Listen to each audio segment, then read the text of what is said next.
Speaking of war, I'm going to ask you what everybody is wondering. Everybody that's going to be tuning in wants to know what you think about what's going on. Are we going to World War III?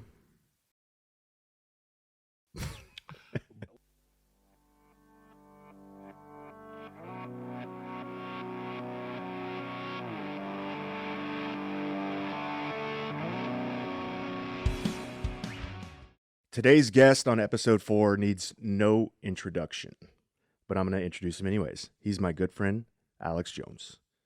Thank you for coming on the show, Alex. Shawn, it's great to be here with you, buddy. You look great, by the way. Well, thanks to you.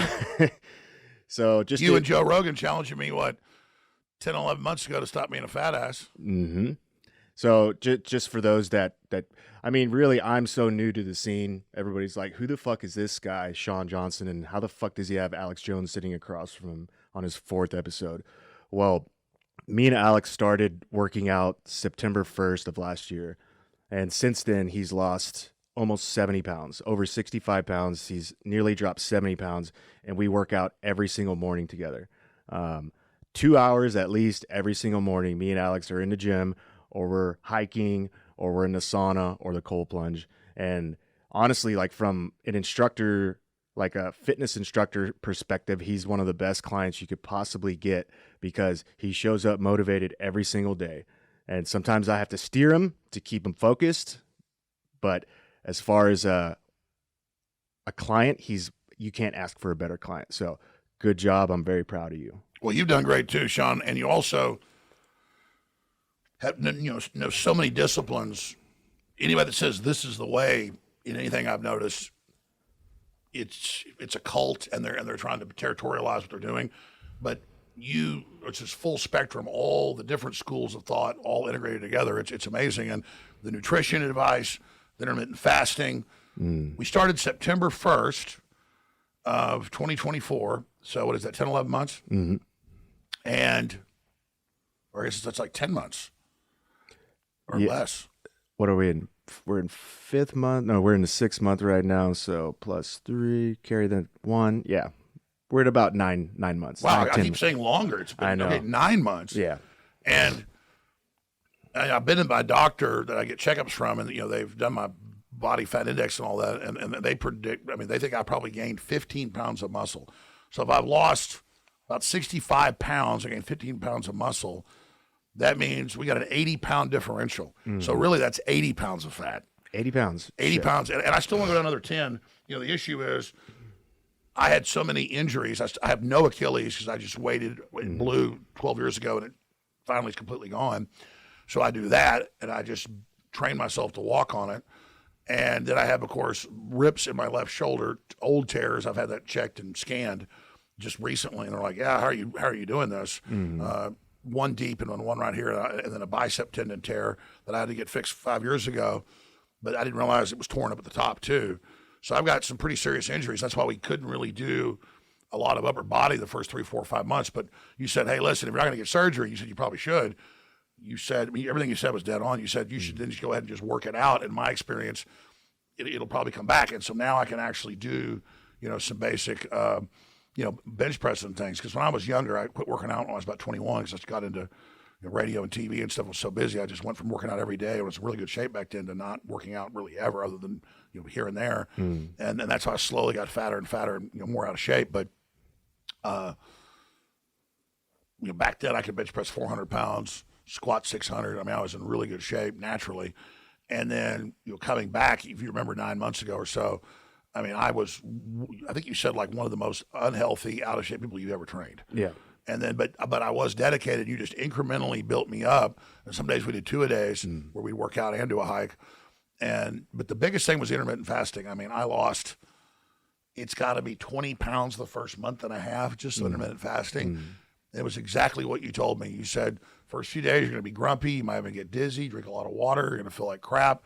But you said there's different ways to do it. You can do what Joe does, where he eats a little bit of fruit and some protein early in the morning, and then he doesn't eat till about 7 at night, and that's it. That's like a double fast. Or you can eat between, say, noon and like 6 or 7 o'clock. Well, I decided to do it between 3 and 8. And I religiously did it for at least the first 6 months.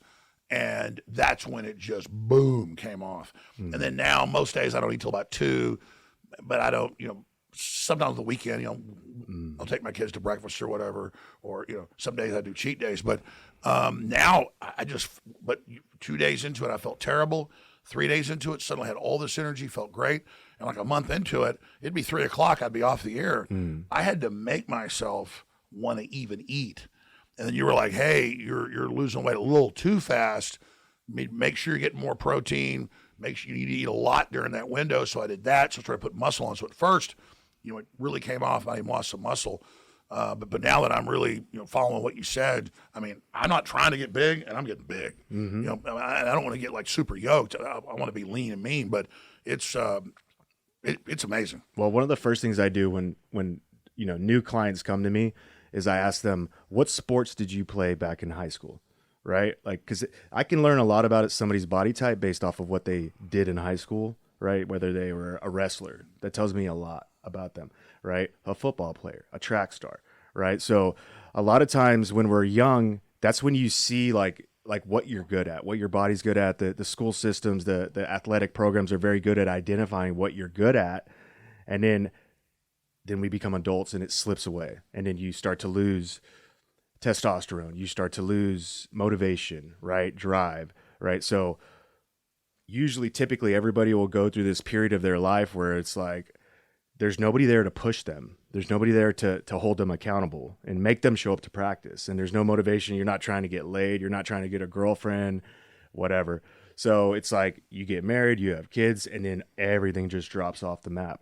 So then there comes a point in their kind of like early, maybe mid to late 30s where they're like, oh, fuck, right?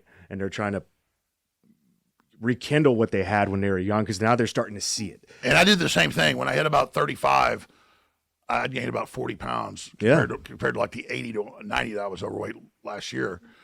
And I started trying to get back to swimming, trying to get back to the gym, but I never got habituated to it because from football and from all the sports I did, track, and I wasn't like a track star. I could have trained it better, but I was pretty good.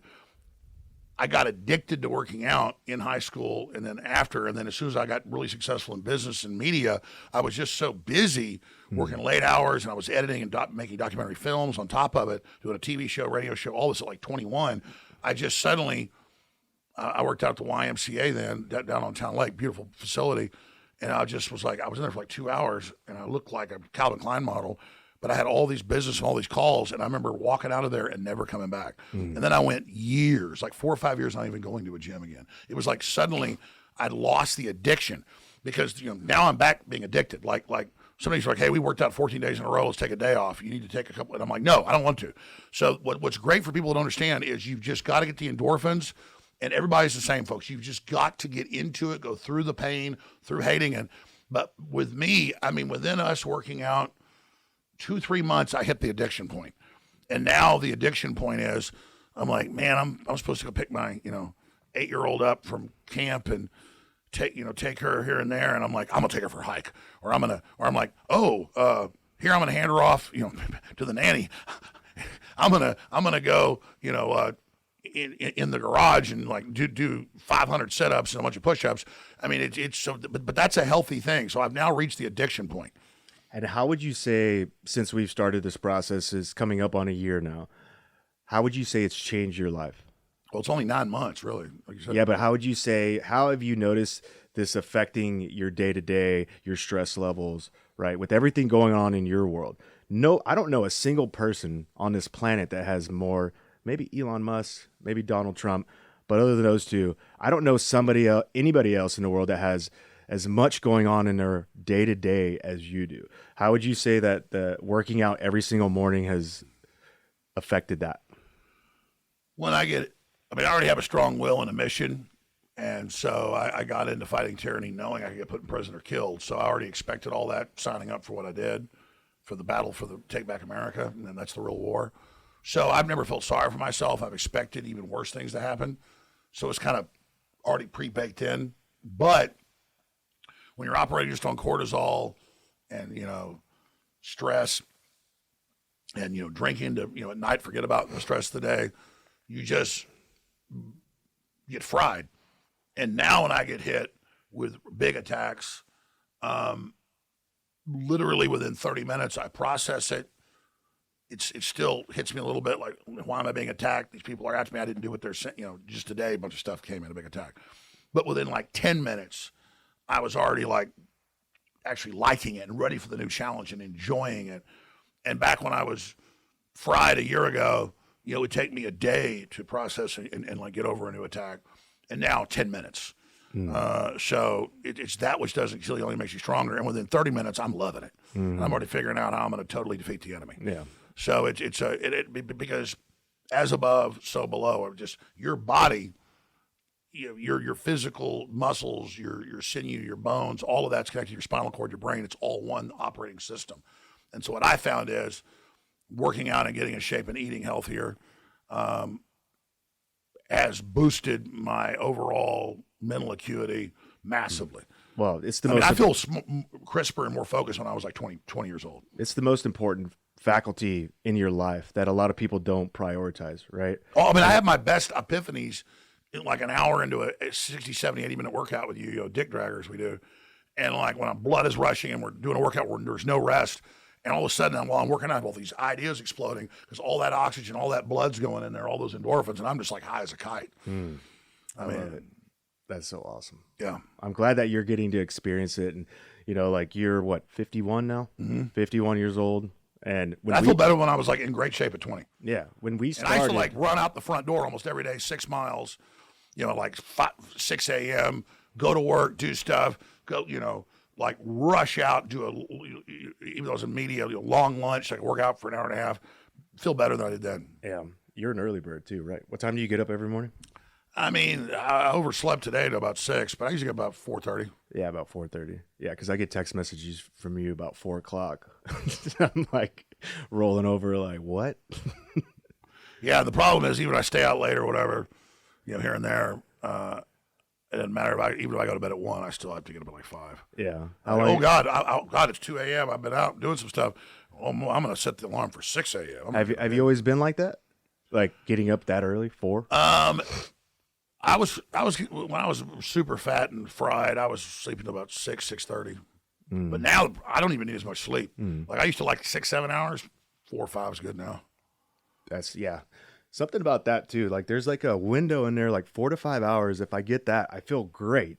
But then if I get like 6 to 7, I feel like I can't wake. Like I'm still asleep. I feel like crap. Like I feel like I got bad sleep at 6 to 7, but from 4 to 5, somewhere in that window, I feel great. A lot of that is there's different studies, depends on the person's physiology, but you might go deeper and your body wants to stay in rest mode. So it's kind of telling you, hey, makes sense. Because you're in war mode all the time going really hard. I mean, hell, you work out 2 or 3 times a day. You don't just train me and then you got all these businesses and stuff. I know. I'm going hard. I got to go hard though. This is that time right now.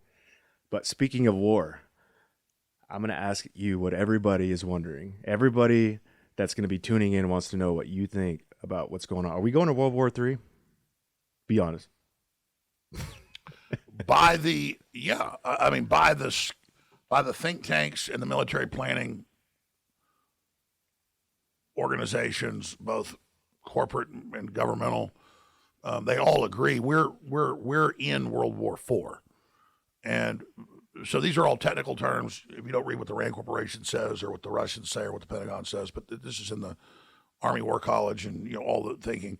The Cold War was seen as the Third World War, and it was an asymmetrical beginning of 5th generational warfare, economic, propaganda, information war, terrorism, some kinetic, and then out of that, we are now in what you would call the Fourth World War. Now, academically, people can look that up. And when you have major power blocks that can project global power, military, economic, cultural, lined up against other power blocks that can do the same, and then you have major kinetic multiple conflicts with the same adversaries using that as proxy war or hybrid war, then that is the definition of a world war. And so I said back in December of last year, I said within a week, because I could see it all lined up, I said you will see major academics and world leaders announce that we are in a new world war. And you notice they call it a new world war. It's not World War III. Everybody thought of World War III as a big nuclear war with the Russians. That's kind of the idea they have. But an actual military doctrinal training, and most people think of military training as kind of the door kickers and people flying F-16s and drone operators and tank drivers and Navy SEALs and all that, and that's the boots on the ground, the final phase of total war. But everything's a war, and so most of the military planning and the money and everything is actually into the cyber and the satellites and the connectivity and the control systems, and is in doctrinal threat escalation ladders, and so. And so at that level, again, most people, no matter where you are in the world, they think of military as soldiers and sailors and and actual physical kinetic battle, but that's one layer to it where the rubber meets the road of actually occupying something in classic kinetic. But as for 80% really or more of real military planning is in cultural outreach, psychological warfare, winning hearts and minds, all the things that are going on. And then you got to know who the different blocks are, the different power structures. And so we're in the Fourth World War right now. The average person doesn't even know who the alliances are, who the players are.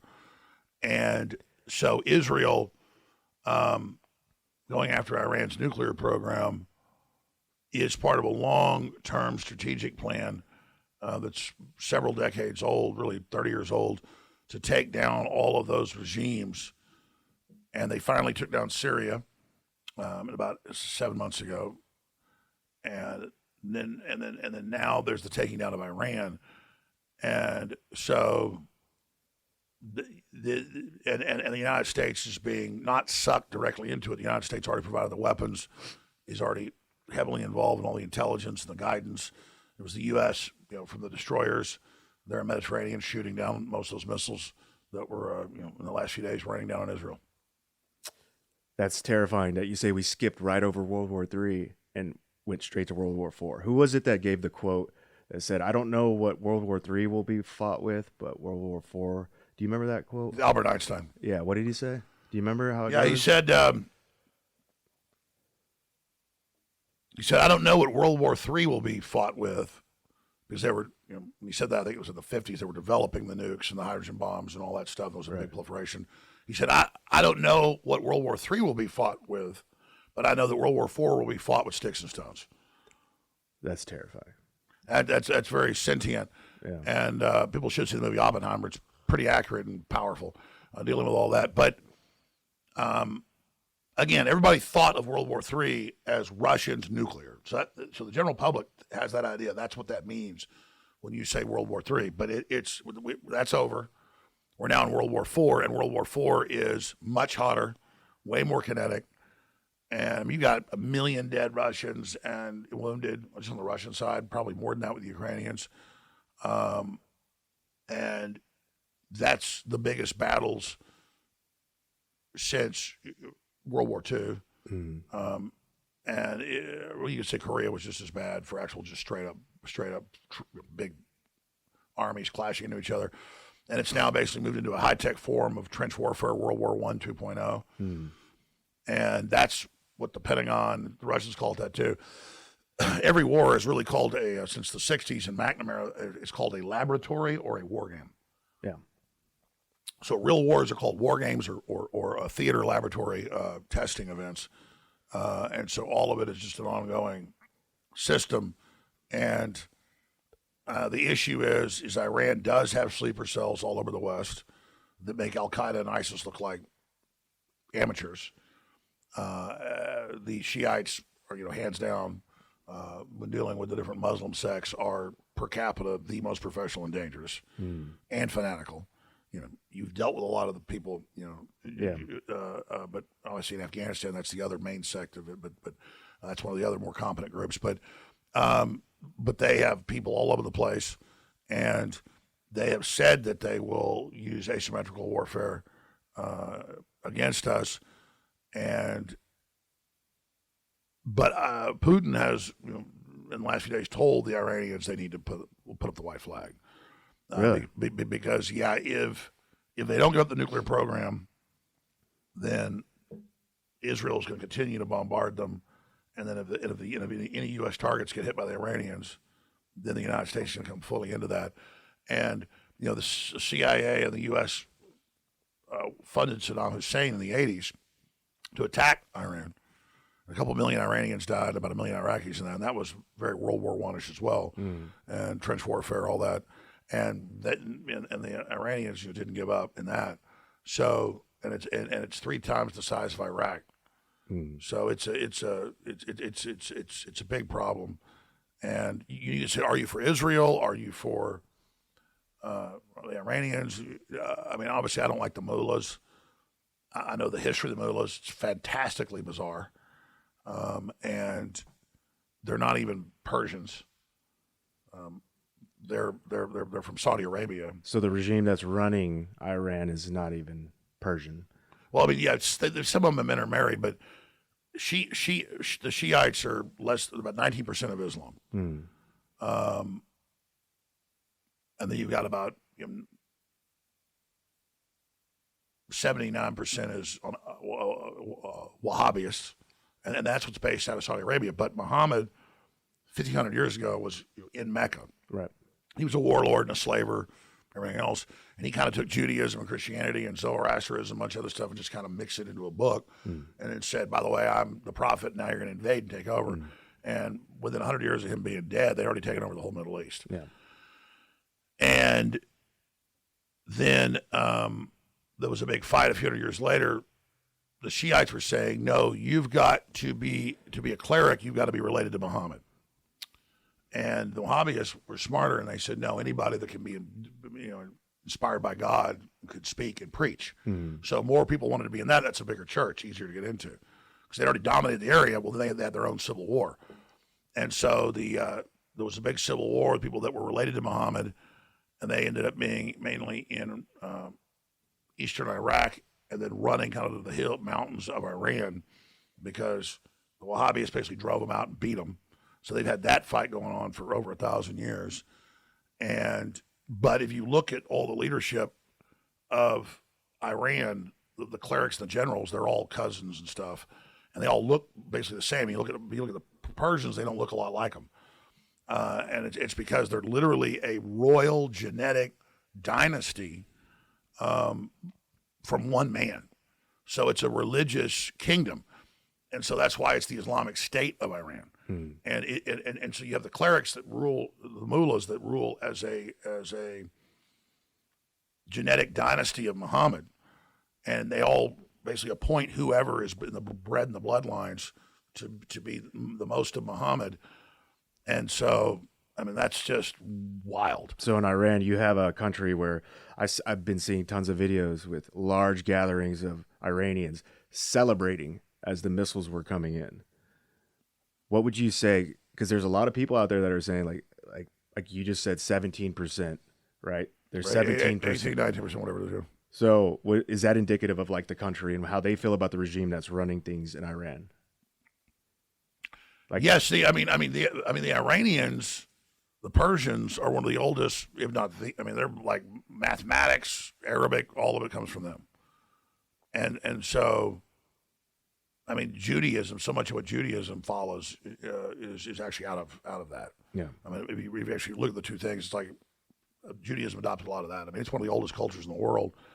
And that whole area was not Islamic. The Muslims have just been invading. Like India used to be 3 times bigger. It used to be Pakistan, Afghanistan, all that stuff. And then the quote Aryans, that's where Hitler got the idea. It means Iran. That's what comes from that area. There's the Persians. And you famously got them and going and trying to take Greece and their empire and the Battle of 300, all that. That's where it was with that Persian Empire. And they conquered Jerusalem and all sorts of stuff. But when you look at the Persians in 1953, see, we ask who's the good guys and who's the bad guys. They had Muhammad Mossadegh, who wasn't even a Muslim, was trained in the West and was modernizing Persia, which was already modern. And then what's BP today, the British oil company, wanted all the money from their oil. And he said, no, we'll give you half. So they overthrew him using a bunch of jihadis. Then they double-crossed them. And then they put in the Shah, who was part of the royal bloodline from the dynasty before. And then when he wanted to modernize and not be controlled by the West, even though he was pro-West, was even Islamic, they kicked him out. And then wink, wink, had Iran-Contra, where the CIA put the mullahs and the Ayatollah Khomeini in power. Doesn't mean he works for them. No, but they brought him from Paris and put him in there. Then they capture all of our people. They overrun the embassy. That's the CIA doing that to embarrass Jimmy Carter. And then the day Reagan's elected, then they go, oh, we're going to release the hostages now. And that was a deal for Iran to give a bunch of weapons to the Contras to fight communists in Latin America. And you ask, well, how would the Muslims have, or how would the Shiites come in and take over all these weapons? Iran had that's why most of their weapons are U.S. weapons even today. They just upkept them, the helicopters, the jets, all that. That was all U.S. weapons and tow missiles and, tens of thousands of them and everything else. And so Congress wasn't letting the CIA and Reagan give those weapons to the Contras. So they said, that's fine. We got a whole bunch of weapons over there. We'll just resupply with those. Just like Congress wasn't going to fund any more overthrowing Assad in Syria. So we had the withdrawal in Afghanistan and left $80-something billion of weapons. Well, those were then used to overthrow Assad. So that's how the deep state works. Oh, Congress won't give us the funds? Well, they've got deals. All these countries have huge weapons caches that are theirs. And then they can always move that to so people ask, am I for Israel? Yeah, I don't want Israel blown off the map. I'm not into this whole trendy thing of just thinking, if I slip on a banana peel, Jews did it. But also, Israel's done some corrupt things, manipulates our government and back and forth. It's just like any of these big corrupt governments. It's not off limits to criticize them. But people ask, well, are you for Israel or are you for Iran? I'm against the CIA in 1953 in Operation Ajax overthrowing Mohammed Mossadegh, who was pro-America and like a liberal, real liberal, like freedom, all that stuff. Then they put the Shah in, overthrow him, help the Shiites get in. Now here we are 46 years later. So that's a long way to answer your question. The Iranians, who are really the Persians, are very smart people, and they've done internal studies and polls. Upwards of 60% hate the government. If you look at Iran before the Islamists took it over in 1979, it's good-looking women in bikinis, rock and roll music, Coca-Cola, blue jeans, and Jack Daniels. And the Muslims were not even. There were a lot of Muslims there, but they were not running things. But you can get the Muslims to vote in one block or do what you say. It wasn't voting; they took over, and they just came in and took over because at the end of the day, the West and Israel as well don't want competent, successful people in the area on average. That's why in 1979, Israel admits they founded Hamas because they didn't like the Palestinian Authority was becoming mainline and saying, okay, we want hotels and swimming pools and golf courses. And they went, no, you don't. Here's this group, jihadis. And yeah, those old videos are kind of crazy. Like back in the day, you would see people like water skiing and at the beach, and there's no dress, there's no headdress, there's nothing. They just look like normal Western civilized people out there. Exactly, and so was Lebanon, mainly. All of it. It was like the French Riviera. Yeah, and the West went in. They looked so happy too, didn't they? They were, they were. And the thing is that the Middle East and that whole area before Muhammad, had its issues, and just like the West had slavery and things, but it had a lot of civilization, and a lot of civilization we have comes out. It's not like those people are stupid, but they put a literal slave trading guy that raided caravans that came out of the East. That's Crossroads there in Mecca. That's the founder of this. Yeah. And so despite that and all the conquests of the Muslims and hundreds of attacks in the West, the Crusades were a response to that. Liberal media kind of just starts with the Crusades to tell you why there were Crusades. Like most of Spain got taken over 500 years by the Muslims. And but since then there have been some reform in Islam, and it saw the West and everything was like trying to come in, and then the CIA and MI6 and later the Mossad, they came in and literally funded and planted the worst jihadis you can imagine. So people are asking, am I for Israel, against it? I'm not against Israel existing. I don't even blame Israel totally for this. This was a plan of the British intelligence, the U.S. intelligence, but Israel does a really good job going through with it and is their own boss. But they're certainly a partner in this. It's just that everybody that wants to then just be totally for Israel needs to understand that when Trump was president-elect, Israel, Turkey, and NATO, with all those weapons out of Afghanistan, overthrew Assad, who compared to these other people in the area, it was a peacemaker, basically. They call him brutal murder and all this stuff. Most of that's made up. He was a dictator. That's the system there. Well, now they put the world leader of Al-Qaeda in charge. And Trump met with him a few months ago in Saudi Arabia, and everybody's like, well, he's a tough guy, but who's there. And now he's slaughtering the Christians, the Muslim minorities, that aren't in his Wahhabist sect. And so it's very, very sick. And so, Netanyahu, we're fighting radical Islam. We're fighting for civilization. The Israelis had field hospitals for Al-Qaeda, and we're giving them the weapons in the south. And then Turkey, to the north and the west, and NATO. And so they all ganged up. In fact, for 17 years trying to overthrow Syria, did it. So people say, well, then again, whose side are you on? It's not like a football game, folks. You have to understand that you have to make your own decision about what this is.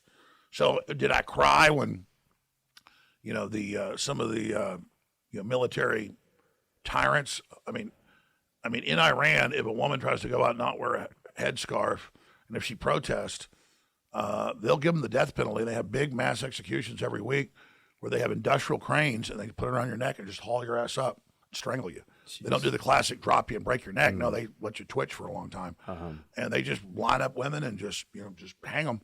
And so, I understand that the Iranian Persian people are great people and they're under this oppression, but that doesn't give Israel then the green light to, sit there and preemptively start bombing them, but then Iran's threatening to attack them and trying to get nukes. It's all just sick. It's complicated. But again, it wouldn't have happened if the CIA with British intelligence in 53 and 79 hadn't done regime change of people that were pro-Western. They're like, no, we got our vote and our people get the money. And no, you can have half the oil money. This is our oil. And so why does that make sense? Like if you look at everything from a 30,000 foot view, right? I used to be a SEAL. I was boots on the ground. You're up here looking at the macro version of what's going on, right? Why? What is their end game with this? Why do they want to keep instability in the Middle East? Is it a chessboard?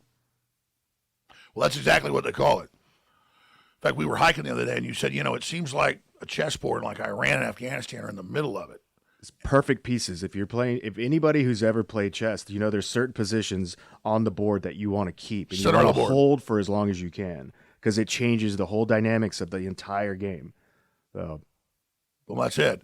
And I said, well, yes, there's a book written 20 years ago by Zbigniew Brzezinski called The Grand Chessboard. And he was the big international foreign policy guru in the Carter administration. And even though Carter was removed, his plans continued on through that. And he says to encircle Russia and finally take out Russia, you've got to have all the pieces right there in Central Asia. And right in the middle, that's Afghanistan and then Iran. And that's exactly what they're doing. So they are destabilizing that because that's the crossroads of the world. So the West has a pretext to stay there, move in military forces there, and occupy that. And if you want to occupy it, well, if you want a new crusade, well, you got to then back the radical Muslims. And again, they don't work for the West, but they're going to do what they're going to do. So the West will continually set them up, and then I guarantee in a year, maybe even sooner, we'll be attacking Syria again to remove the guy we just put in, right. And they'll just think everybody forgot that. That's sick. Yeah. I mean, that's kind of like that's like planned obsolescence. They can make light bulbs that last 30 years, easy, for like 5 cents more. You look it up, but they make them where they last a year, so you got to buy more, right? And that's planned obsolescence, right? That's what I'm picturing, right? Like if you look at this thing from a strategic chessboard perspective, If I have a certain piece that's unstable at any time, I know I can go and take it, right? It's vulnerable. So you'll let them sit there and they'll mesh back and forth. You can rearrange that piece. You can put different leadership on that piece on the board. But at any time, if World War IV was to break out, then you could literally just, like, that's our spot. There's no, they don't have any control over that spot. We're purposely keeping it like weak, right? You don't want and them. that's and again, with these globalist sociopaths, because they can understand that, they think that's what you've got to do. Yeah. Whereas if you have a Renaissance culture, you inform the public, you have real human projects that bring people together, and then when people get out of hand and there's a real war and you have peace through strength, you deal with them. But once you have this attitude of making people weak and destabilizing them so they're controllable, well, what do you think cutting off U.S. energy is and having fuzzy math in schools, 2 + 2 = 10? Yeah. And it's the same project to make us weak and unstable and to fund Black Lives Matter and Antifa and communists and fentanyl and to train kids not to work and universal basic incomes. And you go read the actual documents and COVID and lockdowns and all this is to train us that we're non-essential and we're bad and we're weak and man-made climate change. There's no futures. We don't have kids. They're breaking our will. Yeah. And they admit that's what they're doing because they want a bunch of dumbed down people they can control. And so for me, I'll go on my show and I'll explain a whole bunch of factors of how things work so people can understand what the actual planners are doing geopolitically, militarily, culturally. And so people can then make their own decisions about that. Instead, people address things as this piece or that piece or this simple or you this side or that side. And I'm like, hey, do you see the larger game? You can even go read books written by the top strategists doing this, and they brag about it. And in one of his books that I read like 30 years ago, Brzezinski said, I didn't have Pol Pot I didn't kill a third of the Cambodian population to keep communism from taking it over. I just put in Pol Pot and gave him the money to do it. And to the globalists, they all really respect Brzezinski because he had a high death toll. And he made statements before he died at the CFR about, it's just easier to kill everybody now. We're not going to be able to brainwash people anymore. It's just easy to kill most people. That's a scary thing, right? So yeah. But his, and again, okay, you don't want Cambodia to go communist from Vietnam. So you put Pol Pot in that's basically communism next level. If you had glasses, they killed you. And that's the ultimate class system. They wanted like French Revolution, nothing but dumbed down people. And then of course Pol Pot got shuffled off. But and then look at Vietnam today. They wanted to come in. Ho Chi Minh at the end of World War II didn't want to be communist and actually wanted an industrial deal and wanted to come into America. And they said, no, we're rebuffing you. And let them have a civil war with the French. Indochina is what it was called then. And then when the French got kicked out, the U.S. went in 1960. Americans didn't know about it. So 1964, we staged the Gulf of Tonkin attack on our ships that never happened to get fully into that conflict, undeclared war, another police action. But again, oh, no, Ho Chi Minh. But notice they always wanted that. So as soon as they got deals, now they're one of the fastest growing economies and love capitalism. And they still have a communist system running it, but that's being phased out. And now they're our big ally against China, along with South Korea. So they wanted that deal in 1950. And they're like, no, you don't get that deal because we're going to have a nice little war with you. And all that was a laboratory. All it was a war game. All it was a place for McNamara to dump trillions of dollars into themselves. And the argument is by having these snacks, these wars, we just continue to control the world, but it's not we that's doing it. And the very same elites that are doing this and see these other people as expendable, they really hate the original American spirit of individualism and freedom and self-sufficiency. And that's why you see we're the most unhealthy, the most dumbed down, the most attacked, fluoride in the water, thousands of food dyes, deadly chemicals that are banned everywhere else, atrazine banned around the world, but not here. That's why we have the lowest IQ now. We lowest test scores in the industrial world, number 40 out of 40. Why our life expectancies are plunging? We've been targeted for destruction by this globalist cartel that's been using America to control the world. Where do you think this globalist cartel the leadership, the ranks among it, where do you think they come from? Like, people always ask, who are they? I mean, Yeah. it's more of a philosophy of tyranny. So you've got people that are in the globalist system because they were trained and brought up in it, who are Chinese, who are Jewish, who are German, who are Mexican, who are South African. It doesn't matter. It's just an idea. Well, it's a long story, but the British Empire was the dominant world force up until World War I. And it controlled the most money, the most industry, and the most land. And as it got more and more opposition, they publicly stated they were going to set up Royal Institute of International Affairs roundtable groups in countries around the world and give them different local names. Ours was set up in 1921 called the Council on Foreign Relations, and at Pratt House, New York. And it recruited the politicians, political leaders, and gave them basically access to British Empire money and operations, which was everything: tea, coffee, opium, cocaine, textiles, chemicals. I mean, you name it. The real power of the British Empire was economic, and it's corporations that were in councils that would combine their forces under the crown and their operations. And so they decided to. Cecil Rhodes talked about this. He had an African country named after him, and it was the Diamond King, and worked for the royal family, and was given all their top awards. And he developed the globalist system about 130 years ago. The plan to have the British Empire take its flag down everywhere, but own everything, control everything behind the scenes through these corporate roundtable groups. Mm-hmm. So I wouldn't say the British Empire today runs it all. In his 3-book volume series, The History of the English-Speaking Peoples, Winston Churchill, excellent, explains the whole process of the British Empire, going back to its beginnings and what it came out of into the Revolutionary War we had with it, and then into the 20th century. Mm. And he explains that after World War I, the British Empire was overextended and had already started to remerge with the United States. But basically, after World War I, the special relationship, that's what they call it, came into the U.S. empire that had officially pretty much been set up in the War of 1898 with Spain. Mm. William McKinley, and we blew up the Maine and Havana Harbor to blame it on them. Same thing, Gulf of Tonkin, same story or whatever again. Yep. And look for a false flag soon, we blamed on Iran to just fully obliterate them.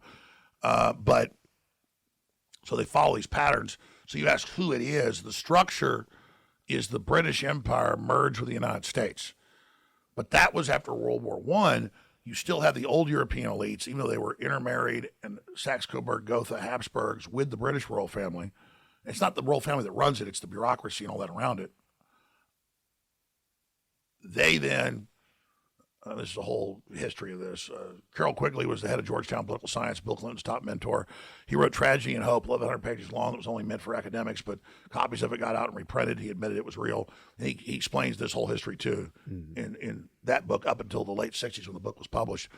But long story short, now they needed to obliterate Europe so they could set up a European Union. But to do that, they needed to get the Austro-Hungarian Empire that had been broken up after World War I somehow back. And so they just financed some different revolutionary groups in Germany after World War I, and they put a lot of really bad tariffs and sanctions on Germany, the Versailles Treaty, for reparations they could never pay back because of the interest. And then they financed Hitler and the militarists. And the West said he was the best, and the Time magazine, the New York Times, for decades, they rock starred him, gave him unlimited funding, but he didn't work for them, but he took it. Then they built him up. Then they signed a secret peace treaty between Neville Chamberlain, Adolf Hitler, and Rudolf Hess, the Vice Fuhrer, and they had a deal for Hitler to be able to invade Europe. England would pull back, act like they were not involved. And then Edward VIII, the King of England, would be set on the throne of the European Union. And instead, it was such a high-level double-cross that Edward VIII got double-crossed because he was German. And they double-crossed the Nazis. And then Rudolf Hess flew and is personally over and jumped out over the palace with a parachute in the treaty. Thought he would to talk about it. They locked him in the tower for the rest of his life. But this was all declassified in the 70s. So it's like, oh, Hitler good, Hitler bad. No, Hitler was bad, did a lot of bad stuff. But the point was, he was literally a wind-up toy, just like the Ayatollahs, just like they just put Al Qaeda in charge of Syria, and they just put it in to knock it down. Same game being played over and over and over. And British intelligence, had the wives and everything was infiltrated from the beginning of the Nazis, embedded with them, with their German double agents, and had the Enigma code and knew all what the Nazis were doing the whole time, knew all their plans, but let them win and let them expand and let them sink all the ships and wouldn't save any of the people because they were just waiting to use it for when they were ready. Right. Once they got the whole world to line up behind the British Empire as the victim. So the sophistication of the evil is just staggering. Yeah. And because so now people know about the globalists and the Rothschilds and all that, and so they think, well, if all what we were told about World War II was a lie, well then Hitler must be good. And, he has the sharp Hugo Boss outfits and all that stuff that was so attractive to people. But no, he was a loser. He was totally set up, totally psychologically profiled, and totally. Just walked right into their trap and got 24 million Germans killed. That's one of those ones where maybe we let this one go too far. Yeah. Well, it's just what's crazy is at an academic level, PhD level, I mean, there's Pulitzer Prize winning books on World War II that basically admit all this. Yeah. It's fat, but you never see it on History Channel. It's not in the pop culture stuff about Nazis. When you think about Nazis, it's Inglourious Bastards or something. Right. They're the bad guys and we're the good guys. Yeah. And it's like, no, the West created that Frankenstein and set it loose so they could be the saviors and get the villagers to go burn down Frankenstein Castle. Yeah. And so it's the same thing. Oh, are you for Iran? No, I hate those mullahs. But who put them in there? See, it's a fact. Yeah. And it's the same story over and over and over and over and over again. And I mean, there's a movie came out like 10 years ago called The King or King. And it's got the actor that's in Dune. I forget, but the point is that's. Oh, I know what you're talking about. Yeah. That's based on it's a good movie. That's based on a true story. I forget how many hundred. It was like 600 years ago, whatever it was. But routinely, they've gotten all the letters back and forth from the kings of England, and the kings of France. That's a great movie, by the way. I know which one you're talking about. Yeah, the one where it's called King, or the King. I think you're. Yeah, but Jamie, pull that up. Brock, pull that up. Brock's Grok. Yeah, Brock's the new Grok. So, but it wasn't just that dynasty. It's so accurate how the other prince dies, so they bring in the other one that didn't want to be king. It's all true story. And then the advisors are controlling him with disinformation. That's how they do presidents today, the CIA briefings.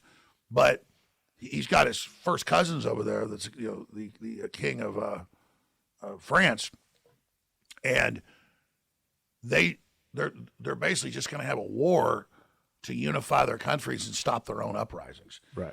And there are so many famous letters from the different wars that they had, where they're like, "We're having uprisings, cousins. Time for a war." That's called the King. Yeah.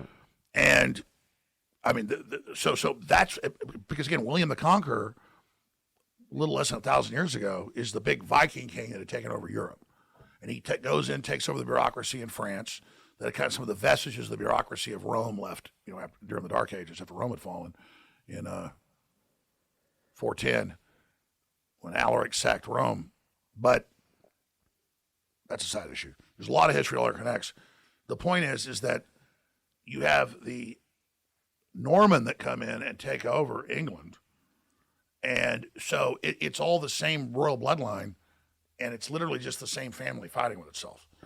And then, most of the time, it's literally staged. I mean, your armies are going off and killing each other, and this is all going on, but you don't have uprisings now in England. Because normally right. You've got the Welsh and the Scots and the Irish, and you got the Brits. That's where Britain comes from, is that tribe right there in the South. And how do you get them all to stop doing this and to pay their taxes? Well, unite them. Yeah. And so anytime you had uprisings on both sides of the channel, there's a war. And that's why Herman von Rompuy, about 15 years ago, the head of the unelected EU dictatorship, who himself royalty, but he's given away the crown, but he owns Luxembourg, King of Luxembourg. They had a couple countries that had figured out we never voted to be in the EU bureaucracy, the EU Commission. It was a trade deal, but how is it canceling elections and running our countries? And so multiple countries were voting to leave the EU. And von Rompuy said, you're not leaving, we'll just have a war with Russia. And people are like, what does that mean? Well, because NATO will just start a war anytime it wants. Anytime they want, they control those countries all around Russia. They'll just have them start attacking the Russians, and that's what Ukraine did. Yeah. And then here comes the Russians. I mean, it's absolutely sick, and it goes on and on and on and on and on and on. So it's the same trick, same trick, same trick, Right. same trick, same trick. And we're just stuck in this loop, that never-ending loop of war, and everybody gets riled up, just like what just happened yesterday, the day before now, right? Like literally, I'm walking around and everybody's asking me, I wonder what Alex is going to say about this. Because everybody, I mean, I had friends DMing me and texting me like, dude, is there going to be a draft for this? Like, they're so good at getting everybody riled up. It's all part of World War IV, so it's all part of the same escalating conflict. So it's a Rand Corporation threat escalation ladder that they came out with in the 50s that's been adopted by all the countries in the world because it's really a good gauge. It goes from like 1 to 43, and 43 is total nuclear war, total commitment, tens of thousands of warheads going off, nuclear winter, civilization ending, and we're already in the mid-30s. And then once you go up to that escalation ladder, each side keeps escalating, then you're there. And so you've got Iran, China, North Korea, and Russia allied in their axis. And then you've got NATO and the EU and the US, and Trump's trying to not be part of this and not go the war route, instead have economic power through trade and get all the jobs back and then control things through trade deals, because then he can also get politically what he wants from countries to cut tariffs. Right. And NATO and the EU, which is literally the unelected commission, and most people on the commission are the former royalty of Europe. It's literally the kings are back. It's the old Hitler plan, but just under a new model. Right. Because Hitler was going to put Edward VIII on the throne of Europe, put it back under absolute monarchy. Yeah. So they're saying their business plan in the EU and NATO is a 30-year war with Russia. They believe it'll never go nuclear. They believe it'll bankrupt Russia. They're ready to go 30 years. And then they're going to, quote, break Russia up in 5 parts. That's their new business model. So it's always the same war. Napoleon going into Russia, Hitler going into Russia, get Russia, because it's 3 times the size of all the rest of Europe, at least. I mean, it's the biggest. It's bigger than the continent of Africa. Yeah, it's got more oil, more diamonds, more everything. It's got everything. I mean, it's ridiculous, and it's almost untapped. 90% of the Russians all live just in the West, right up against Europe. And just you fly over it, and you look at satellites. There's like no lights on. It's just like it's like the equivalent of like 6, 7 Rocky Mountains out there. It's just like, I mean, just unbelievable. Yeah. And they want it. So it's all about global domination. So it's been said that generals always fight the last war. Well, because there is no past, present, or future. It's all one moment expanding. And so that's what's happening. And you've had the Anglo-Saxons, which the average person that thinks they're into English history. I'm an Anglo-Saxon. The Anglo-Saxons are a Norse tribe out of Northern Europe that the Russians have been fighting for about 1,000 years. They're also fighting the Muslims that long. So they've been getting attacked by the Anglo-Saxons, the same ones that William the Conqueror and all that took over England. He was, just the peak of that. And so when the Russians talk, you hear people like talking about Anglo-Saxons and the 1,000-Year War, and you're not going to get Russia. And he's like talking directly to the Anglo-Saxons. I see. So Anglo-Saxons aren't even English. They're not Scottish. They're not Irish. They're the Norse rulers. So people think of Vikings pulling up on Viking ships. That's just their local villages and stuff want some extra goodies. They go out and do that. Vikings were mainly traders as far away as China up those rivers. That's why they're flat bottom boats. They've dug up thousands of Vikings buried in Viking graves in northern China. They were all over the world. Leif Erikson was found in the Americas hundreds of years before. Yeah, they found Viking graves here in the U.S. Absolutely. So the point is that's just scouts of the Vikings. Yeah. No, the Vikings are the kings of Europe. I mean, the Vikings conquered Europe after Rome fell. So Rome ran Europe, and then it fell in 410 when the Visigoths, Ostrogoths, the conquered them, sacked them, and then the church was still left limited. But then the Vikings came in and took that over, Right. and so the Russians addressed them as the Anglo-Saxons. And they call you Anglo-Saxon rats. We're going to get you. And the media's like, they're calling everyone in England a rat. No, they're addressing the Anglo-Saxons who aren't even English. Right. So you understand now? Yep. Yep. So I mean, it's like Dune, which is Frank Herbert was a great historian. He wrapped it's like House Atreides, House Harkonnen feuding. Right. And it's for thousands of years they're trying to kill each other. Right. I mean and it's just the same fight. And Harkonnen gets over Atreides and says, "Finally, your house dies. Your wife's dead, your son's dead, and we kill you and snuff you out." And if you read the book, it's like a 1,000-year war between those families. Right. It's the same stuff. It's the same thing. And literally Putin's like, House Harkonnen, we're going to get your ass. And people wonder, why is this all going on? Never ends.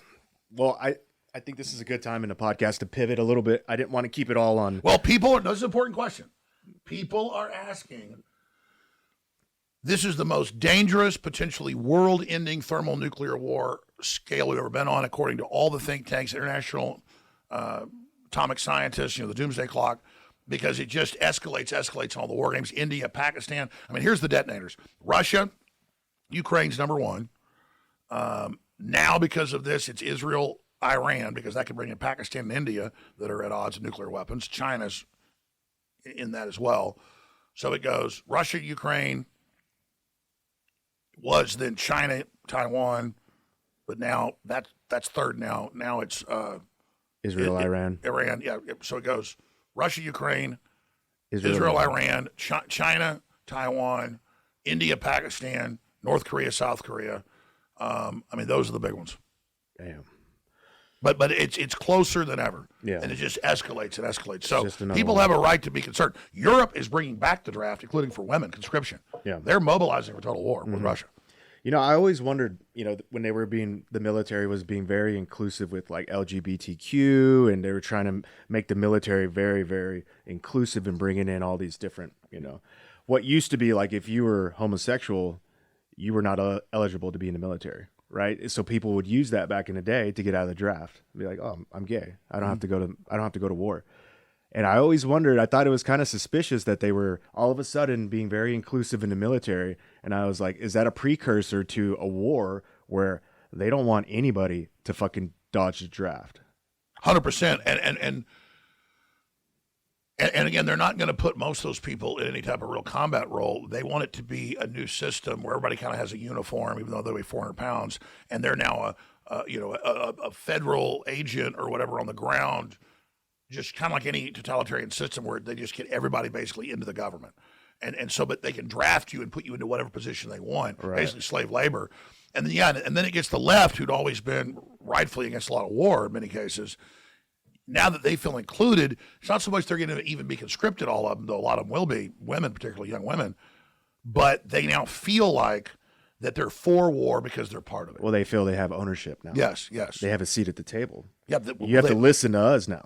Exactly. Well, we've got, we're going to go vaporize people with drones and kill everybody with AI-controlled autonomous drones, but it's okay because, we're having our LGBT meetings and, Exactly.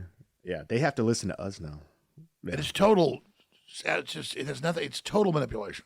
So to shift focus of this podcast, because me and you we're really good friends. We hang out every day. And so I get to see a different side of Alex Jones that the rest of the world doesn't get to see. And so we could sit here and talk all day about all this, but this is stuff that people can go onto your show and they can hear every day, all day. They could find something about this, right? I kind of wanted to make this podcast a little bit a better opportunity for people to get to know the personal side of you, right? We know everything that happened within the last few years. We're going to leave that out for multiple legal reasons, right? But I want to talk about everything that happened before that, and then I want to talk about what's happened after that. And I want to give the listeners an opportunity to see what I see, which is like peeking into your mind and like, where do you come from? Because you're such a polarizing individual, like the most polarizing individual in my lifetime. I've never seen somebody that's either everybody's on one side and they love you. Like your fans absolutely adore you. Everything you say, I mean, they think you're like you're sent from God, basically, in a lot of these people's eyes. And then you have the other side. And then there's this huge gap in the middle with very few people that are on the fence. It's kind of like one or the other. And so I think this is a great opportunity to show people and listeners, let's start from the beginning. Like, what was little Alex like? When did you all of a sudden realize, like, I'm different, and I'm not going to just fall in line with the sheep and just like, blindly accept what mainstream media is telling me. And you started to buck the system. Like, when did you notice this, like, entering your life? I was born in Dallas, went to public school, great parents. My mom had a degree in psychology, history. My dad's a dentist and owned medical clinics, other things, and was always really engaged and smart. Had a lot of family that were in a lot of different industries, and ranchers, farmers, you name it. So I spent a lot of time on the family ranch. And my mom's brother, my uncle, had been a Vietnam helicopter pilot, special operations helicopter guy that delivered those guys, did a lot of clandestine stuff. He was in Iran-Contra. Was a pretty high-level manager. And then spoke out, not publicly, but, about when I was a teenager, about the things he saw and things that really went on in Vietnam, and then also in Central and South America. He talked about the government, human trafficking even back then, and he and a bunch of the guys got out because they weren't going to be part of it. He didn't even tell me all of it till he was on his deathbed about 11 years ago. And it's all the stuff you see today, but the government shipping little kids out of Guatemala and stuff out of orphanages, things like that. So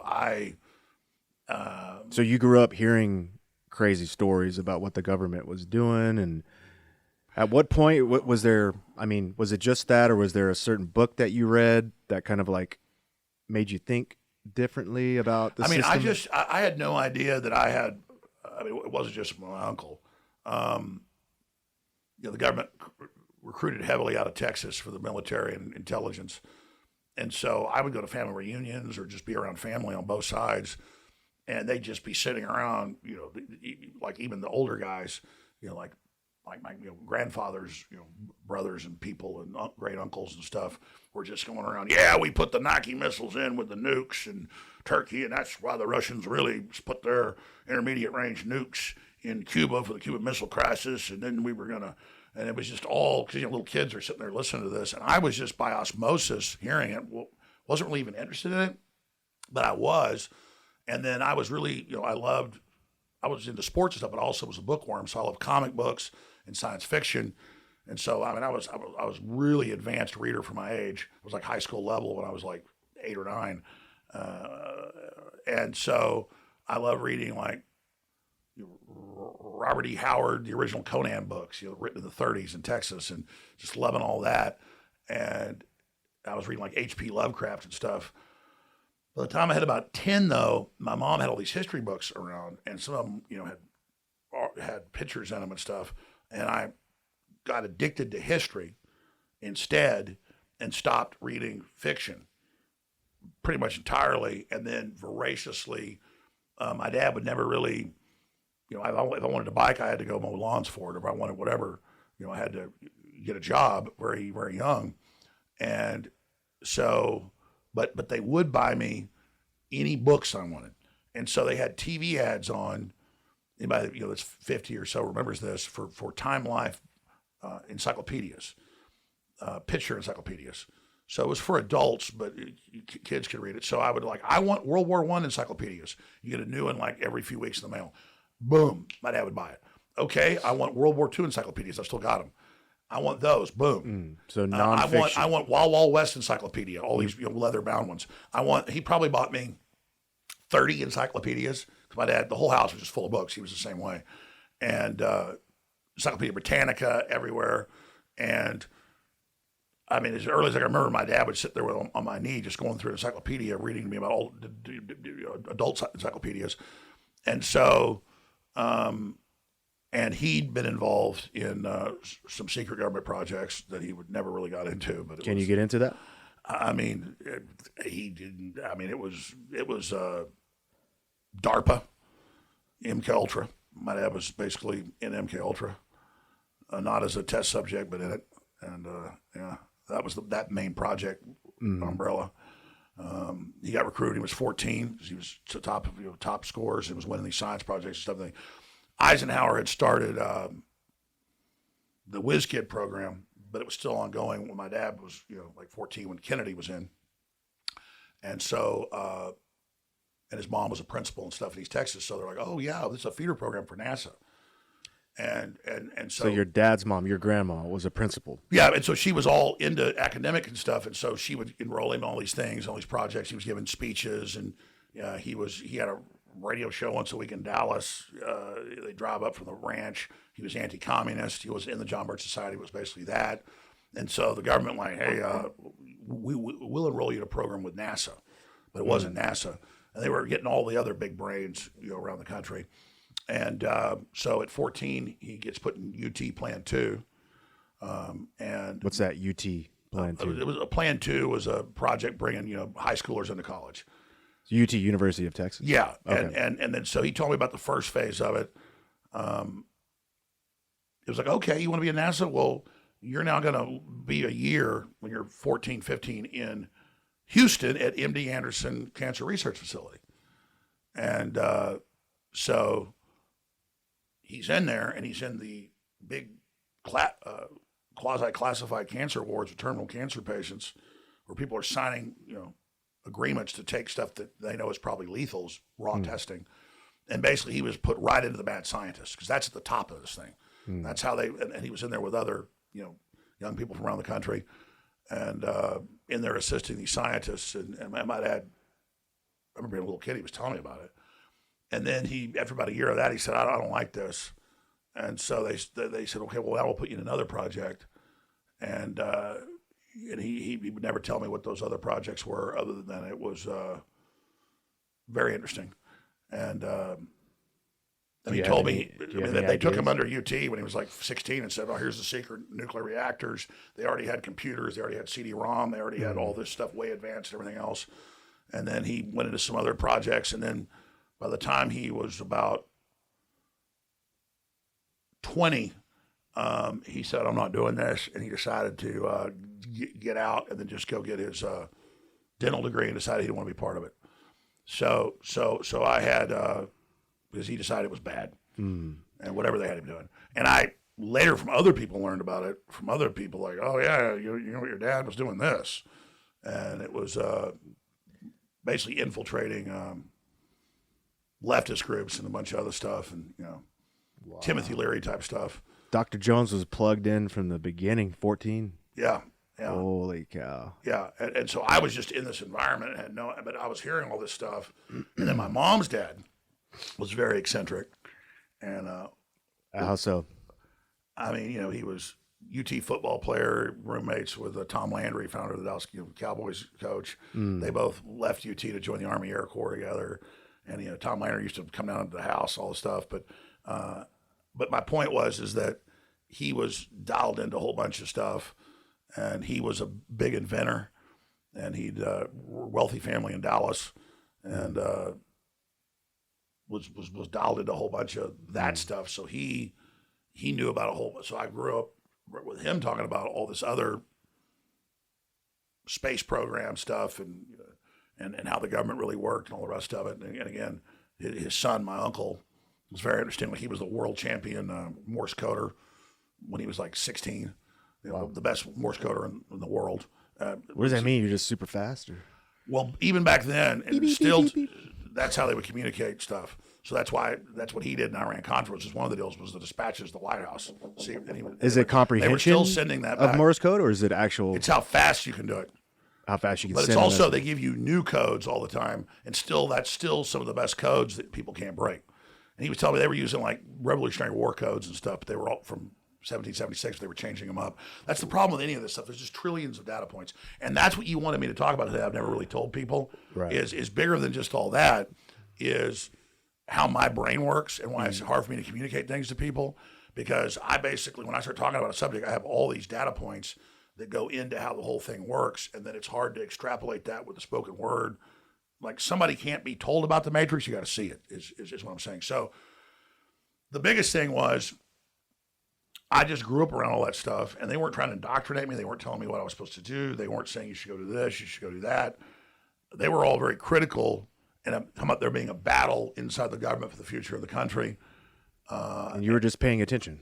And talking about all these things that by the time I was 16, 17, 18, I was seeing in the news stuff I'd heard when I was a kid, and it was actually happening. And the centralization, the control, the police state, the surveillance, the globalism, all this stuff. And so by the time I was like 18, I was like, or even 17, I was like, I need to do something about this. So I started listening to talk radio. I was calling to talk radio shows on subjects. So you were calling from your house to talk radio. Yeah, and I was also, I'd call in, and suddenly for the next hour, it'd all be about what I talked about. And what were they talking about that you were pulling you to call? It was gun control and, environmentalists, taking large sections of property for nature preserves that we knew they were just going to steal. And I just saw the globalist agenda, and I was like, wow, this is the big fight for America. This is the future. And I've got this whole background, and I guess already knew way more than most people, as I read so much history and also learned so much from insiders about what was really going on, that I just felt this calling without a business plan. It wasn't a business idea or I want to be famous or something. It was, I need to warn people. Yeah. And I think that's pretty apparent. Even like going back and watching some of your earliest films where you were the first time you were on camera. I mean, it doesn't take anybody can see like, okay, this guy has passion, right? It's pretty. I mean, even the host, like you'd be on some. I don't even know the name of the hosts that were there, but you'd be sitting with them, and they'd be trying to dial you back because it's their kind of show. But you could tell it was like, this guy right here is already bigger than the host of this show. Well, I was just, my problem is you made the point. I've known you for 4 years or so. We've been really good friends for about 10 months. But they call it autism, the spectrum, but that's just a name for kind of the idiot savants that are out there. They call it idiot savant because they're idiots in ways, but also super geniuses in others. Yeah. And then most people that are, Asperger's or whatever, and that's not what I would say I have. And those are just approximations of things. But it's something akin to that. Like I can have somebody tell me a bunch of numbers, and I can nail the number.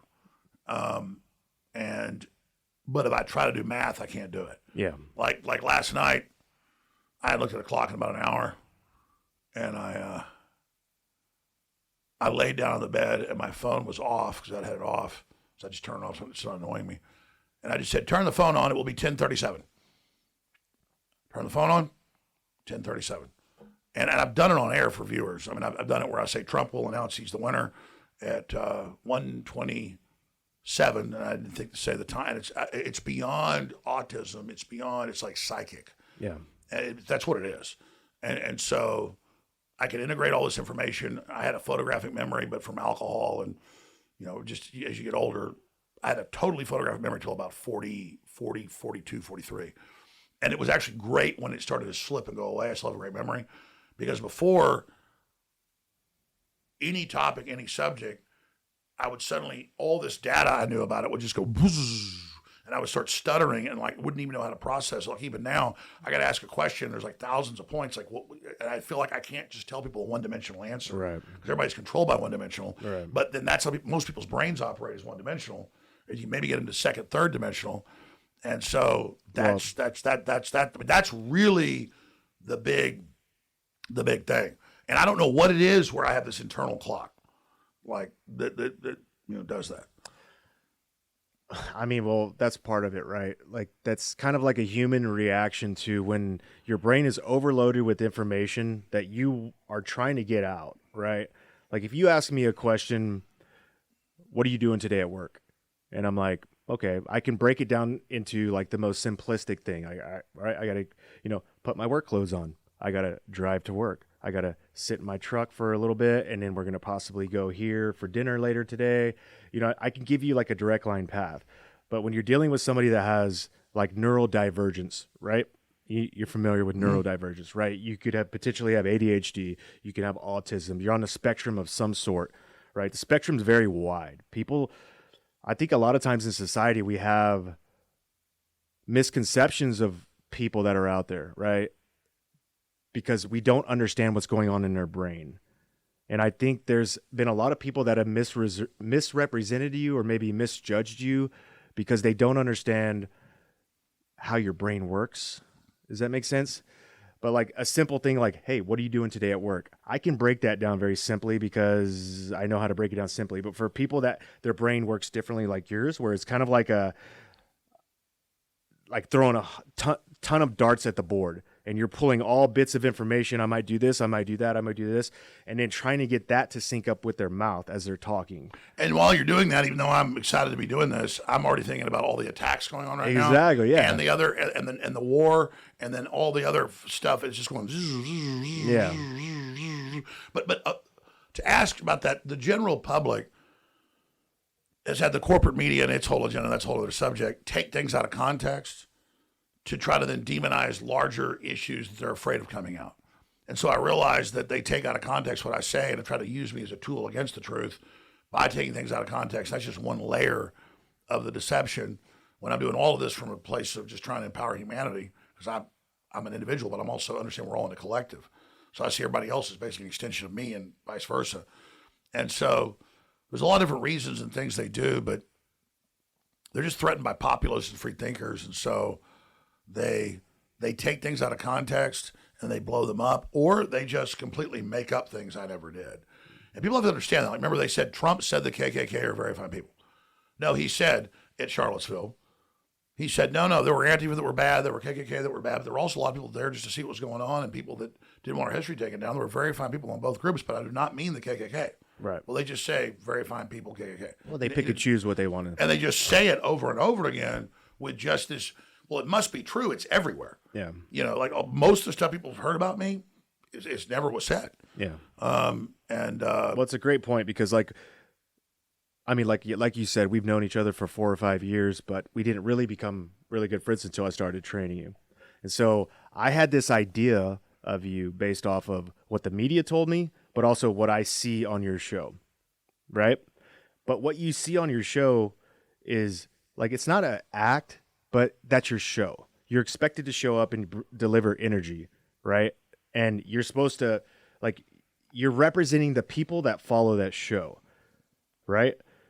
And then you see the side that the media shows, and it's like, they're against you. It's pretty obvious. Anybody that follows Alex Jones understands that the media is completely against Alex Jones. Well, they cherry-picked and misrepresented. But what I'm saying is, like, there's a whole entirely different side to Alex Jones that people don't get to see. And that's what I'm glad we have you here and we're talking about this, because like the whole reason I wanted to pull this podcast together, and thank you for coming, you bet. by the way, but I wanted to show the world the side of Alex that I see, the side that has a gigantic heart. Like honestly, dude, there was the first time we met, might have been the first or the second time, we went down to Zilker Park. Remember, and they're going to be shooting a documentary, and there was camera crews there, and me and you jumped in the water, and I was like, you mean the first time you met me when we were starting to train? Exactly. So we go down to the park, and we jump in, and we get out, and we're about to take off, and this homeless guy, I think he was from another country, he was speaking in some weird accent, he comes up, and you could tell this guy pulled an all-nighter. Like, he had raggedy clothes, he had like dreadlocks, he just looked like, you know, for lack of a better word, dog shit. He's a fucking homeless guy. I mean, he comes stumbling up. He even know who the fuck you were, but he engaged you in conversation. And my experience being around people that are not celebrities, but like just like people that are in the public eye, it's typically they're so used to this stuff happening that they'll sit there and be like, "Oh, thanks, but you know, see you later, bye." You know, like they're usually respectful, but they'll very politely say, "Thanks, no thanks, I gotta go." You stopped, and this is one of the first times I ever experienced you in like you're in a personal setting. You stopped and you had a 10-minute conversation with this guy, and that was the first time where I was like, "What the fuck?" Like I did not expect that. Like a homeless guy in raggedy clothes, dreadlocks, dirty. He hasn't showered in 3 weeks, slurring his words. He's whatever. We all know what that is. You stopped. You engaged him. "Hey, what's your name? Where are you from? Tell me about your story." For 10 minutes, we stopped, and everybody in the crew was sitting there going like, "What is going on right now?" Like, And that was the first time that I experienced like Alex Jones's real personal self, where you don't judge people, right? You have a gigantic heart and you give the shirt off your back to anybody that asks for it. And it's like, then you see the media that vilifies you, right? And then I see you on camera and you're representing yourself as a certain thing. And so I just think it's like special to be able to share to the world like a real personal side to you. Here's the thing, Shawn. I don't know how you quantify. Here's what happens to my 4-hour-a-day show that's designed, because that's the forum, talk radio. You know, that it's basically on TV, on talk radio, so I can show you show you the proof. And that's where I started talk radio, and that's what it is. I just get in there with all this news, and I want to just tell people the stuff that's going on. So I try to just go through it. And because I love doing podcasts and things, it's just different and it's exciting. I don't dislike my show, but I've been doing it in that format, at least 28 years. And so I've been on air 31. So to me, it's not that I even don't want to be there, but I've done it so much that it clicks in. Yeah. And so then I've got all this news coming in. I've already got all this news I want to cover, and then all this other news is coming in. And then I'm just trying to do the best job I can in each little piece for whoever is interested in that information to get my take on it. Because I'm so tired of seeing people kind of shallowly look at a subject. So I've got to try to distill all this knowledge down as quickly as I can to give them whatever the best information is. So I'm not just analyzing what the information is. I'm trying to analyze how fast can I get it out to whoever this is going to hit to wake them up, because upping our overall collective intelligence understanding is the opposite of what the globalists want to do. So yeah, my show is it's not premeditated. I mean, what clip I'm going to play is, what guest I've got on, and what questions I'm going to ask are, but it's not like I'm saying, well, people like this, will they like that? It's mainly, maybe some of the best workouts we have is when we're both tired and don't even want to do it, but we just make ourselves do it, and all of a sudden it's a great workout. I'm really powering through my own show. Yeah. Because, quite frankly, I have to say I don't enjoy it most of the time. Yeah. Other stuff I do enjoy. And talking to random people on the street, I enjoy. Sometimes it's sad. I got to go pick my kids up or got to go do something. So I'm like, hey, sorry, I can't talk. But no, I like talking to average people. Yeah. What I don't like is fake establishment people. They can be low level, high level, but think they've got it all, and they're on like a weird power trip. And you can see they're not even connected to reality. They're just in their own little delusion.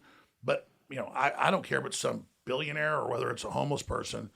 I mean, if they seem interesting, and you know, but where I was down in Houston at a federal hearing last week, and there was like a crazy Charlie Manson guy like menacing me, and I got away from him. I wasn't going to go talk to that guy, because I just immediately was he just looked aggressive and was like a zombie. Yeah. So it's not even really, but I certainly don't. Most of what I'm doing is outwardly projected, because I see information and what's happening in the world is what's interesting me. I'm not doing a lot of retrospect about me or where I'm going or how I'm doing or any of that. I'm analyzing what I'm going to do about issues and things that are happening, good and bad, but I'm mainly outwardly focused. Yeah. And because the outward is the inward. I don't know how to explain it. It's like so I do see everybody as myself. And I mean, by that is that's why people ask me questions, or, you guys are doing media stuff, and it's almost frustrating because I see what you guys are doing and I have a lot of knowledge, and it's good to do things your way or whatever. It's not, I'm saying you're doing bad things. It's just that I almost don't even want to start giving people advice, because most people would just be, oh yeah, you're doing great. You're wonderful. It's the fake thing. I don't even want to engage something if I'm not going to tell people what I really think and actually try to help them. And most people, even if they're nice people, kind of see it as helping anybody else somehow is taking away energy they have. So it's hard to quantify. It's just that I used to think growing up like everybody else was thinking, like I was thinking. Like, I'd be nice to people, and they think, what do you want? What are you trying to get? And not everybody's like that, but a lot of them, they're like, what do you want? Why are you being nice? And I had to get older and meet with her and go, oh, that person's a sociopath, because they're judging me by the way they see the world. Right. Does that make sense? God, that's got to be frustrating.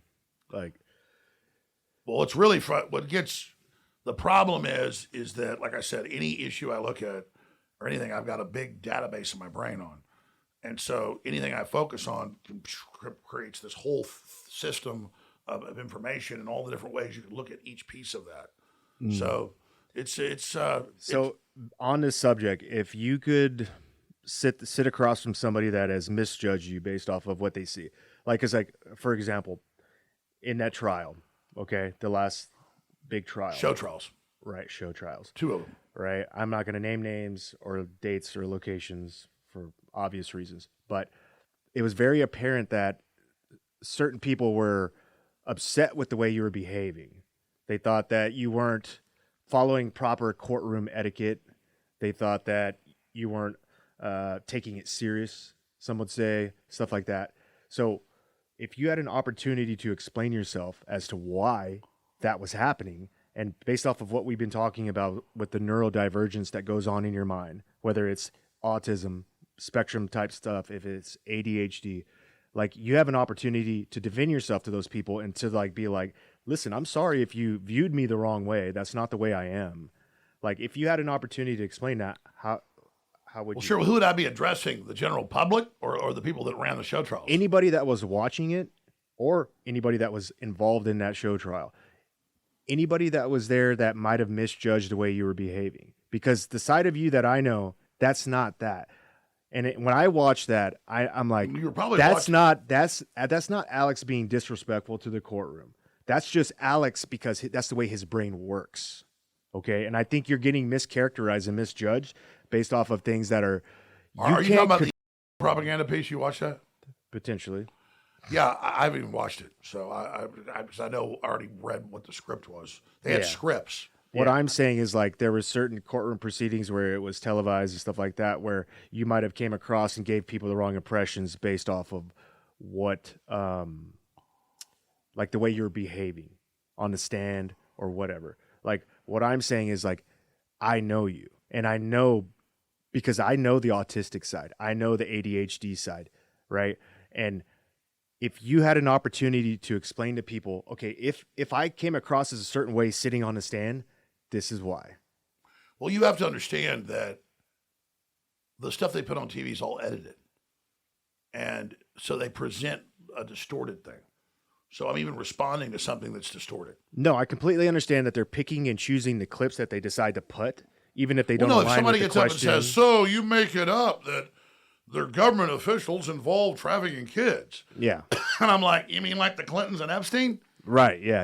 And people, or I mean, any of that. I was already found guilty by those judges. Yeah. You're not supposed to be found guilty, and then a jury decides how guilty. Yeah. Literally. No, I completely And understand. then when I was in first, I remember looking over at the judges the first time I saw this list of things and things they were supposed to do, and I make look over, and it's the same list.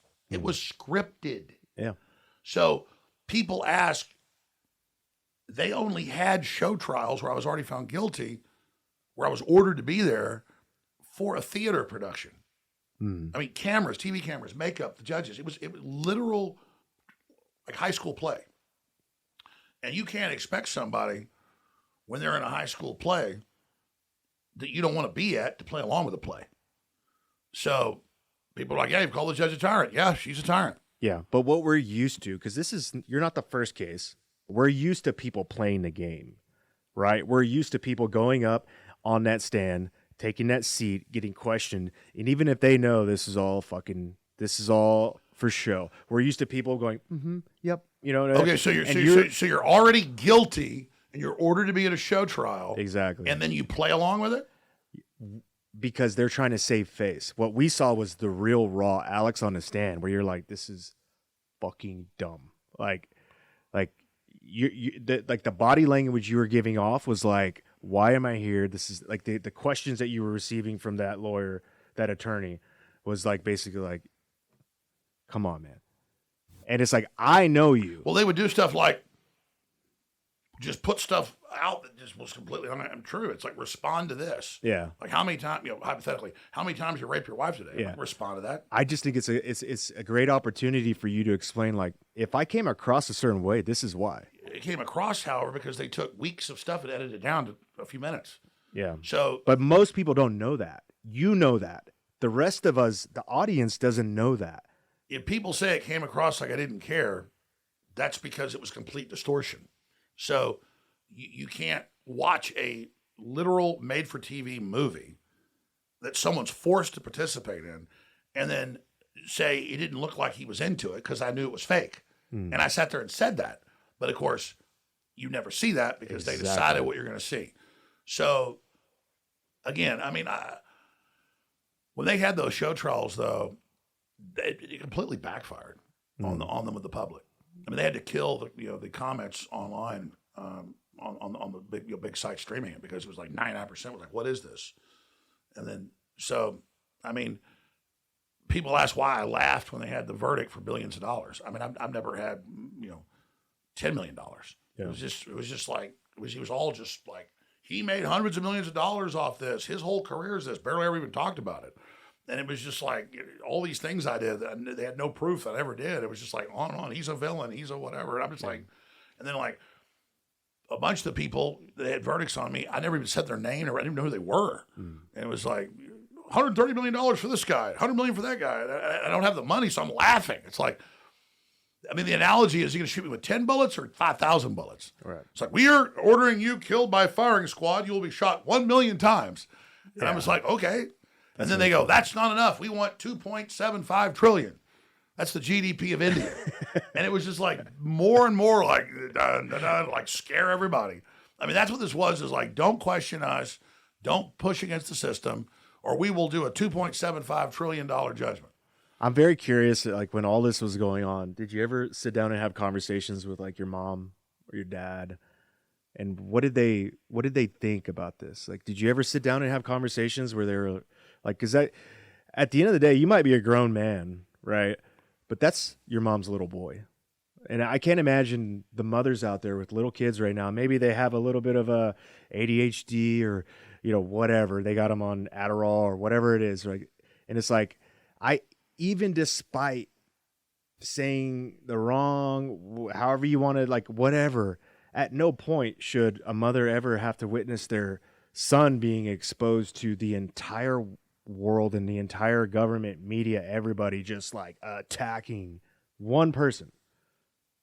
Like, have you ever had that? Yeah, my parents were persecuted by these same people too. They sued them. So they came after your parents too? They came after my parents, yeah. So our family got stronger through it. They knew it was all not true. How did they come after your parents? My dad was a partner with me in a supplement company. And so they alleged a bunch of criminal stuff and things that weren't true, that all came out wasn't true, and just sued him and persecuted him to bankrupt him. And it made him happier and stronger than ever. And then your mom, how did she take all this? Stronger. She's already in great shape, worked out harder, even healthier. Yeah. Just said we're under attack because we're doing good work, and that which doesn't kill us only makes us stronger. I mean, we didn't do anything that they said. We're good people, and so it doesn't matter to us. Your mom's an amazing woman, by the way. What? Your mom's an amazing woman. Oh, thanks. You've been over for Thanksgiving, yeah. They invited us over. Your mom's great, too. Yeah, thank you. Yeah, my mom was there. Your mom was there. They invited us over for Thanksgiving, and my mom had just moved back from Florida, and so she doesn't really have any friends, and, she's kind of moving back to Austin. We lived here when I was growing up, but, yeah, they took us into their home, and Alex's mom is one of the sweetest women you'll ever meet. Like, she's great. She's smart, too. She's the mom that doesn't leave the kitchen because she's trying to make everybody have such a great time. Like, she's just constantly cooking, and she's using the old pots and pans and, like really making like a really old traditional Thanksgiving feast. I'm getting hungry. For everybody. Oh, it's a great cook. But she's very traditional, but also very smart and very just classy. And that's the thing, is my mother knew none of it was true. Yeah. And so she was like, we have our own integrity. So just because they created some big media event to play victim and raise hundreds of millions of dollars off my name. Yeah. He's persecuting us. We need money, hundreds of millions. Yeah. And so they just attached themselves to my success and then played victim. Yeah. And so I forgive them. I mean, they're the ones that have to face God. I mean, that's the word right there. That's it. Yeah. So I'm not mad at any of these people. It's been a great learning process, and they just continue to do their thing, and more people wake up. I mean, so that leads me to my last question, and then we'll wrap this up. But take me from that moment where the judge reads it off. What was that night like? You leave the courtroom and you're handed down with, I mean, obviously it's two different trials, but after the second one, take me from that point where, what do you do? What does that night look like? You leave the courtroom going, oh, fuck. I'm supposed to pay a $1.5 billion. What was that night when you got home? What did that look like? Um, I remember like a day or so before the first verdict, I was in the morning driving to go to the courthouse, and a bicycler just came shooting across the road and I almost hit him. And I just immediately thought, thank God I didn't kill that bicycler. I mean, we drive down the road at 80 miles an hour on these tin cans. The most dangerous thing we do is drive cars. Number one cause of death, still below the age of 55. That's cancer and heart attacks. And I have friends and family, get sick, die all the time, get cancer. So having the corporate media and these people sit there and say I'm the devil and billions of dollars that doesn't exist, it's just made up. It'd be like saying, it's not reality. So it just, people ask how I deal with this and keep putting my boots on in the morning. I mean, when I signed up to fight the globalist, I've had them with grand juries trying to indict me over and over again. I've had them do all sorts of dirty tricks. It came out the Justice Department and the CIA and court have run these attacks on me. I'm just lucky they didn't kill me. And if they do that, I already knew that. If they kill me or set me up, put me in prison, I'm not a loser. I knew what I was doing. I'm where I wanted to be. So You're at peace with yourself.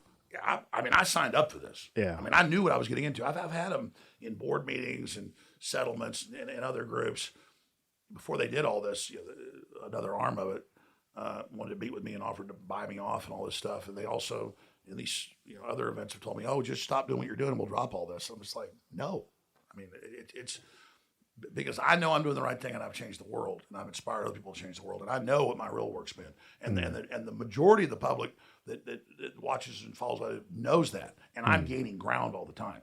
Yeah. So I'm the man in the arena, just like everybody else is the man in the arena, and so I don't let people define me by what they claim I am. That's why they want censorship, so they can shut you up, and then they build a straw man. They steal your identity. And they build this person you're not. But people now know when the corporate media is attacking somebody as much as they are me, people go, oh, this must be something else. Then they actually find out what I said. Yeah. And then they tune in to shows I did 25, 30 years ago. The shows I did 30 years ago, 25 years ago, 10 years ago are more popular now than ever. Hundreds of millions of views, some of them. And back then, maybe had about 1 million views. And people are just like constantly finding this, finding that, wow, this all happened just like he said. And he's not saying the things they said he said. That's why it's look, I believe, I know in the end that truth will win if we just continue to move forward. And so my bigger issue is frustration. I don't have enough time or energy to do all the things I want to do. My main issue is that I should try to be a better dad. I'm a pretty good dad overall, but there's not enough time in the day. You're a great dad. And you're a great dad too. No, your kids too. So again, I gauge things off of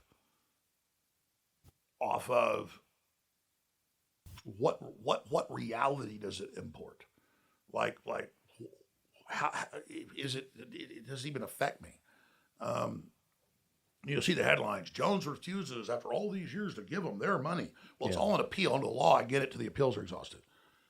But that's a side issue too. I've tried to settle with all these people for more money than I ever made. And I told my lawyers, I said, you watch when we give them this offer they asked for, they're going to sell and refuse that too. And then they did each time. They went, wow, how'd you know that? I said, they want to be married to me. They want the standing to stay in my life and stalk me. That's what this is. I'm the one that's stalked. I never stalked them. Nobody ever. I'm stalked by a franchise the Democratic Party runs of victimhood and fundraising. And it was really smart to massively increase their fundraising once they attacked me and did all that. It goes through hundreds of millions per foundation, like 500 million total that we know of in public records off my name. While they say I made my name off them. But in a weird way, them attacking me and demonizing me, what they claimed actually became true because it did boost what I was actually doing in the end. People were like, wow, this guy's under attack. We don't trust the system. Why is it? We better go listen to him. So no weapon formed against us shall prosper. God takes evil for good. And so I just put everything in God's hands, and I'm not a victim. I chose this fight, and I had no idea the sophistication of this stuff, the PR firms, the disinfo, how it all works, how they try to give a one-dimensional thing to the public. This man bad to kids. Right. Like people don't know who, is. They you hear that name, that place, you think Alex Jones. Right. And that's brainwashing. Madeleine Albright, during the Clinton administration, when they tripled the sanctions on Iraq, and Iraq's scrub brush desert, Tigris Euphrates, got some growing area, but their population had tripled since World War II. They had a big boom there. And rock and roll, everything they were trying to modernize. Coca-Cola, Jack Daniels. And in the first Gulf War, they put sanctions on them, but the Clintons tripled them to all medicine, all everything. And it totaled over 2 million children died. But when Madeleine Albright first got talked about, it was a few million died total, but about 500,000 kids. And the 60 Minutes reporter says, was that a good price to pay to kill 500,000 kids? She goes, yeah, it was a good price to pay. We do it again, basically. But she's liberal. She's a woman in power. She's got an eagle brooch. So it's like, we killed millions. It's liberal. And it's like, she's liberal. She's a woman, So it's oh God, it's so trendy. Me, I killed no one, and I'm the devil. It's like they've had like the Ford Pinto case, killing people knowingly, less money than I'm supposedly going to pay. And Ford has the money. You got OxyContin in that family, knowing it was addictive, going to kill a bunch of people in their own corporate documents, paying out less money than I'm supposedly, and they have the money. So I get it. No, what I did that I didn't do is worse than killing millions of kids.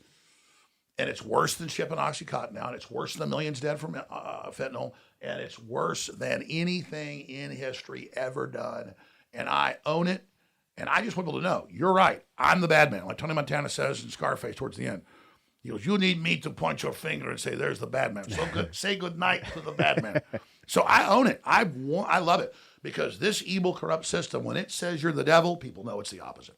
So I just tell the corporate media, these people continue to say I'm Satan, continue to say I'm the great Satan, continue to say I'm the worst person in the galaxy, the worst person in the world, because I simply saw the internet questioning things, viral stuff, and talked about it a few times.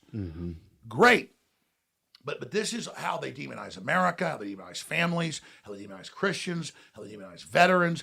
All Trump supporters are Nazis. That has as much validity as saying Trump supporters are Nazis. It's ridiculous. Yeah. And so I appreciate you bringing that up, Shawn. But I really am just, they're never going to stop coming after me. I actually, it keeps me on my toes, and it's what I expect. So, I mean, I'm very thankful for the persecution because it has really taken our audience to a whole other level. Well, I'll tell you from the outside looking in, how you do it, I don't know. Like, it's amazing. Well, we have to keep fighting. Like, I mean, I know. Regardless of what side you're on, you cannot help but respect the fact that you fucking just keep fighting. I don't know where you derive that kind of strength and courage, honestly. But, like, I love having you as a friend. I want to thank you for coming on this podcast. I appreciate you, Shawn. I can't wait to have you on again.